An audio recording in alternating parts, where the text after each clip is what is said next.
on est à Poitiers, puisque Camille Claudel a invité Rodin, si on peut dire.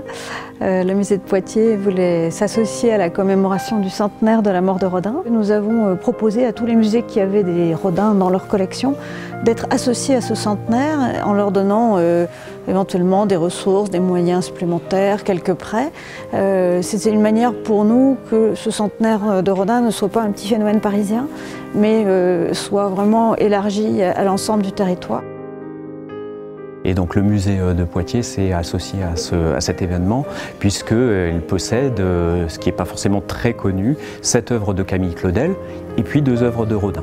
Participer au centenaire Rodin, ça avait du sens au regard de ces fonds déjà existants et puis d'autres collections qu'on a et qu'on a ressorties pour l'occasion. Les œuvres ont aussi été choisies au gré des propositions du musée Rodin, mais parce que faisant écho aussi au fonds de Camille Claudel, on a notamment avec L'Éternel Printemps une œuvre donc donnée par Rodin au moment du début de sa relation de travail et amoureuse avec Claudel. Donc là on est dans les années 1883 où les artistes travaillent ensemble à la porte de l'enfer. Rodin donne cette sculpture L'Éternel Printemps à laquelle va bientôt répondre Camille Claudel avec une œuvre qui s'appelle L'Abandon qui est présentée dans le fonds permanent.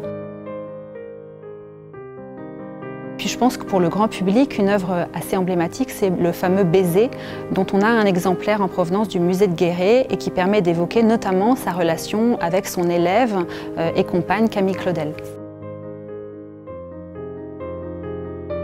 Cette exposition bénéficie d'une vaste programmation culturelle avec des visites guidées bien sûr et puis tout un cycle de conférences, de la danse, des films qui sont projetés à l'auditorium, une vaste programmation dans le cadre de cette exposition.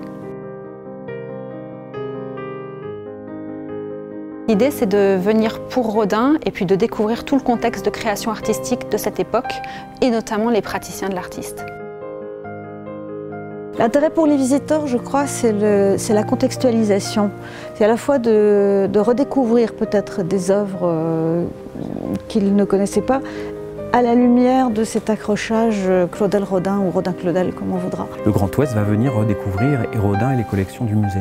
On est finalement le seul événement, à part Nantes, dans le Grand Ouest lié au centenaire Rodin.